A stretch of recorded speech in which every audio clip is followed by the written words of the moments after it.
Somebody's audience turning on them seems to never get old, especially when people find the turn to be well deserved. You have huge turns when somebody does something really bad, but more interesting ones tend to be the slow, gradual shift. And one of the best ongoing examples of that is once beloved comedian Bert Kreischer. Bert is a case study on how What the fuck he done? What he done did now? God damn, they just getting everybody out, even though I ain't really like him. He had one fucking joke. That was it. to slowly lose your audience through your own Ain't he making a whole movie off this shit? Nah. He is. The fucking machine. The machine. misgivings with a little help from social media.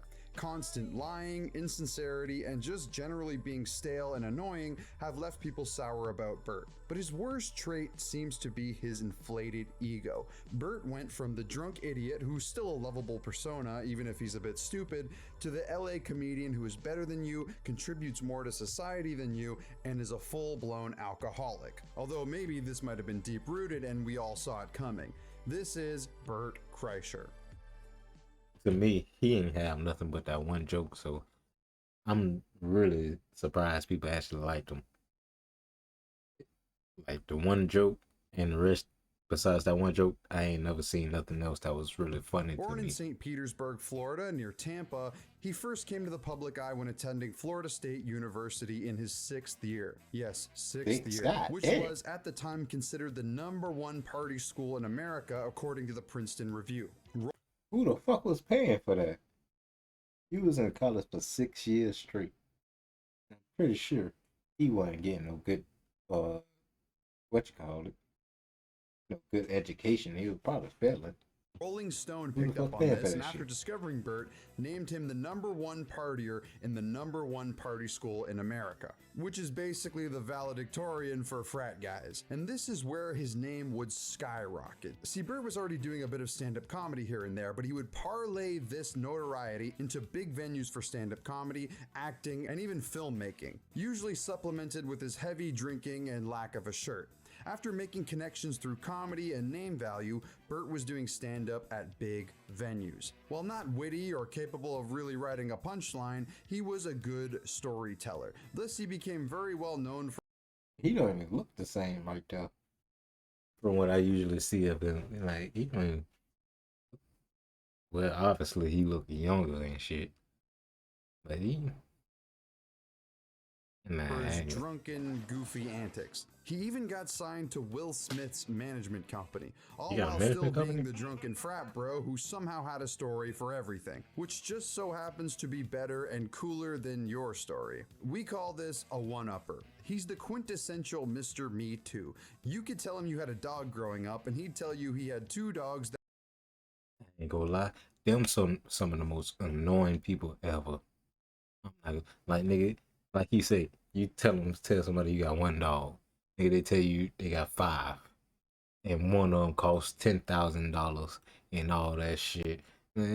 Oh, we got this one from here, we got this one from there. Yeah, all of them cost this amount of money. Man, nigga, fuck you. Everybody hate. Nobody likes you. You's aggravating as fuck. Like, you don't have to do that shit. Why do you do it? Why? Why you have? That be the question. Why do you have the need to want to one up somebody? were both sled dogs who found lost children on their spare time. It Fuck doesn't my matter phone, if the man. story's true as long as it's better than the other person's. Despite this, Bert was pretty innocent at the time. Sure, he would embellish stories, but that's pretty standard practice for a comedian. I'd go as far as to say he was pretty loved given his public TV appearances. He made it on He TV. got in contact with Joe Rogan and through his podcast exposed himself to a wider audience. I ain't gonna lie. This motherfucker been doing a lot of shit. This motherfucker, how you have one joke and take it to the moon, my boy? Like, what the fuck? He had one joke and he took it to the damn moon. His storytelling would raise his stock through each JRE appearance. But there seems to be some stories where it's like, wait, huh? Like how he claims he's seen 3 people get struck by lightning, which is a bit dubious as only 270 people in a country of over 330 million are struck by lightning each year. If somebody wants to do the math and find the chances on that, let me know. It's frustrating because some of his stories are true, although heavily exaggerated, which one could argue on stage is for comedic effect. But when Bert is swearing on his children that these are true, it makes you question them a bit. Is he Hey, it's like the Kevin Gates nigga. Hey, talk about it, nigga. Strike my kids down right now if I ain't start her car battery with no jumper cables. Nigga Kevin Gates be wildin'. Strike them down right now. You hear me right now? If I ain't do it. exaggerating these stories to seem cool, for comedic effect, or both? The story he has about the kids with no tongues is clearly a lie, but at least it has some sort of punchline, Damn, he was on Vlad? intentional or not. Growing up, I knew 2 dudes without tongues. That's Florida for you. What? 2 dudes without tongues. Tongueless Brett and How do they lose their tongues? They never told me. So we can forgive it. But the lightning one doesn't even have a punchline. It's just like, wow, I guess you've seen some crazy shit, is the point of it. Now it's important to understand the distinction here. There are some comedians who make up or exaggerate stories who are very funny, like Theo Vaughn. But with him, the punchline is never, look how awesome I am, or look how crazy my life is. It's more of a setup to something clever, which Bert I'm not gonna lie. Theo is not funny to me. Like, it just sounds like he say the most random shit to get a reaction. That's his style of comedy to me. Like, you just say, oh yeah, I saw a dog and the motherfucker got ran over and I saw somebody go pick it up and take it in their house and go eat it. Like, that's the type of shit he'll say out of nowhere. Like, the shit don't be funny. He's dumb and just dumb. are almost always not. There's Theo Vaughn lies to make things funny, and there's Brendan Schaub lies to make yourself look cool. A crazy story becomes less funny when you realize it's not true. Bert tells his stories all the time on Joe Rogan, who's either very trusting or gullible depending on who you ask. Joe seems to believe all of Bert's stories no matter how crazy they are. And it's out of the question that I mean, being real, he probably know he lying, but just enjoy the story. You ain't gotta take it that fucking far. It's a story, my nigga. You ain't gotta take it that far. Just enjoy the damn story. People, I don't know if bro talk about, oh, all the stories gotta be real. And no, it's just a fucking story. Stop taking it so literal. Joe gave a platform for Bert to spew his, at best, embellished tales and at worst, bullshit stories. Oh. Bert once claimed that he was in a college band with Mark Tremonti of Creed and fired him because he was too good. Knowing the story was BS, Bert said if you asked Mark, he would deny it. Mark didn't really deny it, but just acted confused when confronted about it. You're in a band. You ever have someone so good, you're like, oh, he's gonna realize how bad I am. Oh, And so, yeah. So I kicked him out, and he was like, I'm the best guy in the band. And I was like, yeah, and that's why we don't want you anymore. He started a band called Creed. Oh, no way, Mark? Mark Tremonti, yeah. No way. Yeah. Wow. And by the way, if you ask him about it, he'll deny it. He goes, I don't know Bert Kreischer, and I think he still holds like a bone with it. You know, this has been going around for years. No, I wasn't in a band. He said, I've read the story where I guess we were in a band together, and He said he kicked you out. he kicked me out. Yeah, no, I'd remember that. I've only been in a handful of bands in my entire life. He said he kicked you out, and you turned around and said, "You know what? I'll start a better band," and that's where Creed came from. I think he's trying to take some credit for your success. This video is sponsored by Atlas VPN. Atlas VPN gives you the best and most affordable deal on the VPN market. It also gives you access to content all over the world. So if you go abroad and that country doesn't have the show you're watching on Netflix in your home country, Atlas has got you covered. It applies to all streaming services like Netflix, Amazon, Hulu, etc. I'd say that's my biggest use for a VPN, but it also blocks malicious links, ads, trackers, and lets you know if somebody is attempting to steal your data. Atlas also gives you access on unlimited devices. I'd say a VPN is a necessity these days when it comes to online privacy, which is why if you use this deal, you'll get Atlas VPN Premium for just $1.83 per month, plus Not 3 paying months for it. extra. You'll also get a 30-day money-back guaranteed. You can take advantage of this deal by clicking the link in the video description below. Be quick as it's a limited time offer. Again, it's in the description. Thanks Atlas for sponsoring this video. Let's get back into it. However, Bert's most famous story is the Machine, which happens to be his nickname, based off a story about the time Bert robbed a train with the Russian mafia. The long story short is in high school, Bert went to Russia, met a bunch of Russian gangsters, accidentally he was in introduced college. himself as the Machine, and acted as a sort of dancing monkey court jester for them. Of course, the story ends with Bert becoming buddies with the criminals and getting introduced to rival criminals as the Machine. I understand you're the Machine. As you know, Russian gangsters are famous for their hospitality and sense of humor. The weird part about this story is some aspects of it seem to be true, but with Bert's embellishing in the past, it's impossible to tell which parts are real and which So you trying to hold a comedian up to a fucking stand up, trying to tell true stories? What the fuck is going on right now? So what? He fucking lied about a story. It don't fucking matter. You laughed at the joke, ain't you laughed at the story. That's the whole fucking point of being a damn comedian. What the fuck is the problem?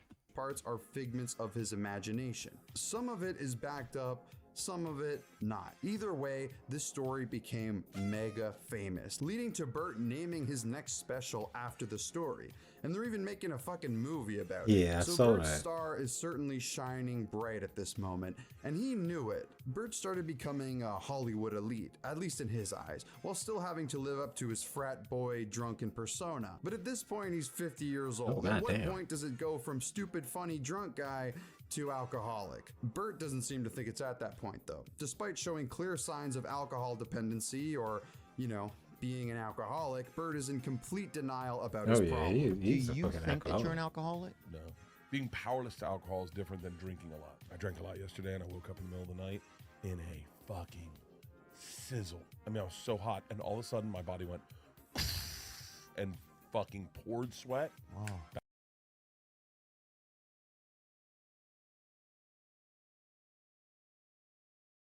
Yeah, nah, that boy crazy. No. He'll go through withdrawals. That's crazy. When people are telling him, hey, you're unhealthy, Bert's quickly on the defensive. This may be because of Bert's new status, which makes him think he's above everybody else. Him and co-host of the Two Bears One Cave podcast, Tom Segura, received some pretty significant backlash from their audience after they constantly talked about how rich they are, their lifestyles, how they rode private jets, etc. To Damn, which they damn. responded, They got that much money? They living it like that? They taking private jets? They got that much money? Damn. oh so classily. I can understand Joe Rogan, but damn, they getting money like that? Damn. Well, shit. I see why everybody making podcasts and shit. Come on. We talk about like a watch or a car. I'll get us a bunch of messages from losers that try to tell me that I'm making them feel bad about their situation. Oh, but I'm struggling with rent this month.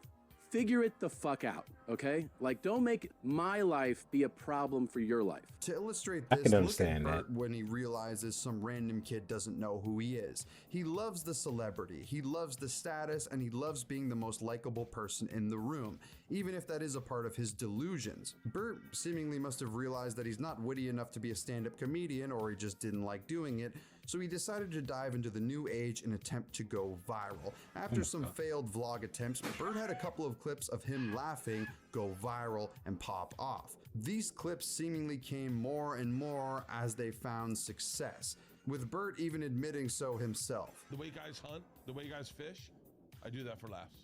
Yes. I sit with my bait in the water waiting for a laugh.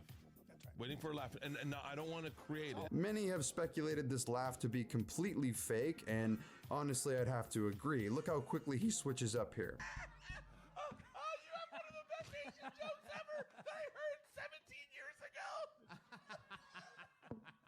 Wait, you really are Korean? This combined with his inflated Bruh, oh my They is trying to find any problem with him.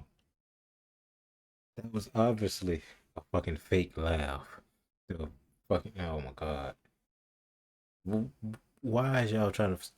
I don't. He ain't told not one problem yet. So fucking what? He like being a fucking celebrity.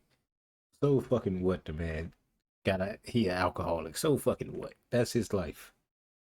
So what? The motherfucker taking one joke into a whole movie. So fucking what? If he can do it, fuck it. Ego Let him have do led it. to a huge chunk of people starting to dislike him a bit, including Adam Sandler, where Burt embarrassed himself in front of the Sandman. It seems like Burt is always trying so hard to be the coolest guy, the most likable guy, the funniest guy in the room. And while it's not at Brendan Schaub levels, it's dang close. He's seemingly worn thin with mainstream Hollywood, so he sticks to his place where he can feel like an elite. The infested swamp that is the LA podcast scene. His lies or stretching of the truth, him being in denial about his health, his drunkenness, his lack of self-awareness, and just general persona, all of that is completely unchecked now. Okay. His lies. His fucking stories for fucking stand up. His fucking, so what? The motherfucker a drunk. He drinks. He's an alcoholic. So what? That's his life. Self awareness. What? Cause he a fucking celebrity that went viral in the last few years. So now he think he a fucking superstar. So what?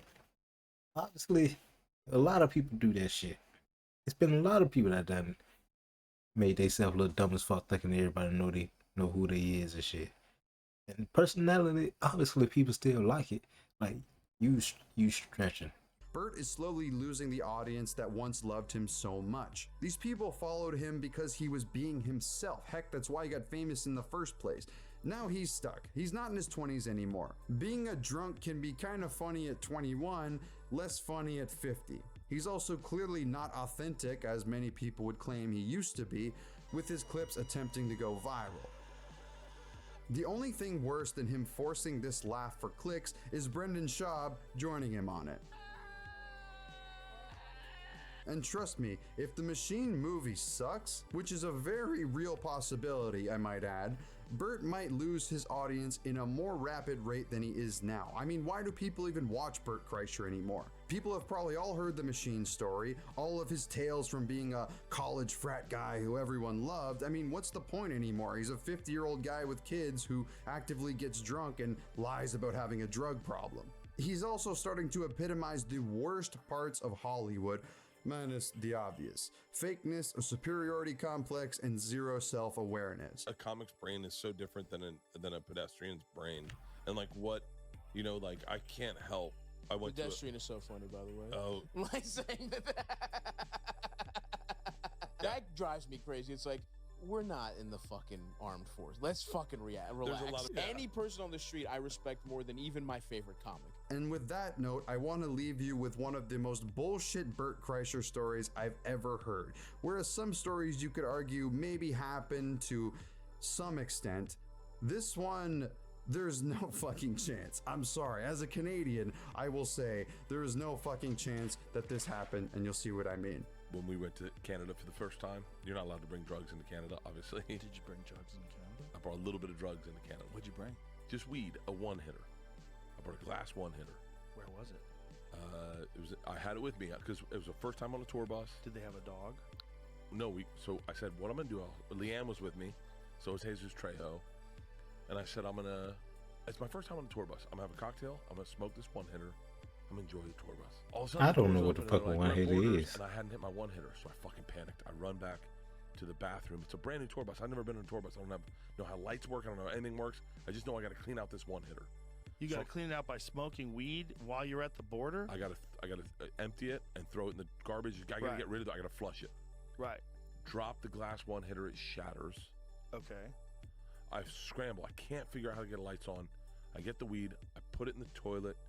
I fucking literally doors are opening, and they're like, "Hey, Border Patrol, we're here to search the bus." I was like, "Oh yeah, sure." The one thing Leanne said was, "Do not bring drugs into fucking Canada." So we go into the holding thing, and we're there for like an hour and a half at 2 in the fucking morning. An hour and a half we're waiting, and I'm like, I'm fucking busted. And the guy comes in, and he goes, You guys are all good. And I was like, oh, thank God. So as we're walking to the bus, I'm still a little buzzed, and I'm feeling loose. And I go, hey, man, just out of curiosity, like, what would have happened if we had brought drugs into Canada? And he goes, you mean hypothetically, like, say someone had a glass one-hitter in their bathroom, shattered it, tried to throw it in the toilet, and didn't flush it? And immediately everyone looks at me, and I'm like, yeah, like that. And he'd go, I'd say it's an honor meeting the machine. Enjoy your tour in Canada. And he tried to tell a funny story, and first off, the shit wasn't funny at all. That shit was horrible. But okay, fuck it. That was a horrible joke. They missed what he was trying to do.